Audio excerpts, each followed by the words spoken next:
Hello, it's me, Robin, with Simple Food, Simple Life. Today we're going to do a little carnivore meal prep. Doesn't get any simpler than this. Hello, it's me, Robin, with Simple Food, Simple Life. Today is December 11, 2022. I've got a roast here. And let me see, what kind of a roast do I have? I think it's a round bottom roast, but I will check that out just to be sure. It's still frozen. It's just barely thawed on the outside. But what I have here, I've got my pressure cooker.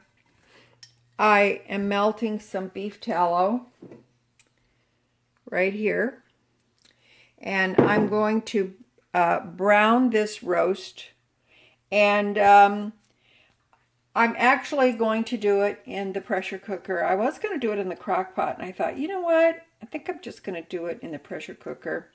It's a pretty good size roast. I believe it's almost 5 pounds. But since I'm Carnivore December, I thought this would be a really nice roast to have and just to be able to eat off of it through the week. So, okay, I'm going to get this going. I'm not going to salt it or anything. I'm just going to brown it. And I can always add salt later. Look at there. My beef tallow is smoking. Okay. And I will check out, make sure exactly what this roast is called. Okie doke. I put the fatty side down. There's like some fat there, so I put that down in the fat first. Just so you're aware, I splattered my arm with some of that hot fat. Now, I want to give you an important tip. Don't do that. But it was rather heavy, so it kind of splashed it back on me. Now, what did I do right away after I did that? I poured vinegar on the burn where I splattered the fat. And I'm going to tell you what that does. I've been doing that for years. And if you pour vinegar on a burn instantly, it will, now I'm not giving you medical advice, I'm just saying this is my experience, okay? It stops that burn from blistering and helps take that redness down, and you still see some vinegar there. And that's not gonna, that won't blister. So I did that intuitively over 20 years ago, 25, almost 30 years ago. And I've been doing it ever since. And I never have, when I get burnt from cooking, it never blisters. And it takes that soreness out instantly.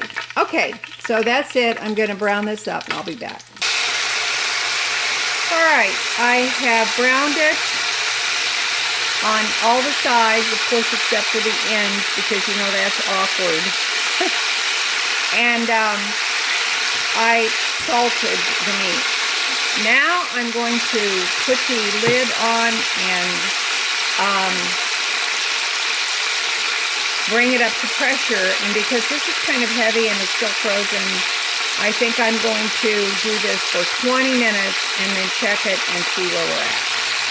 I forgot to mention I will be adding some water to this because I'm not doing the pressure cooker without water because that would be a disaster waiting to happen.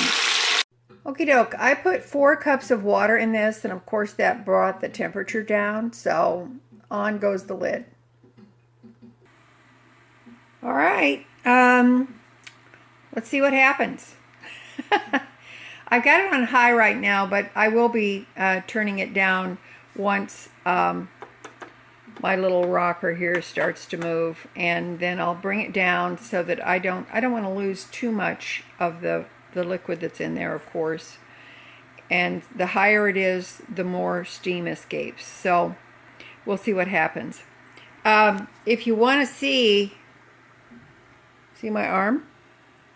That's that splatter burn from the grease.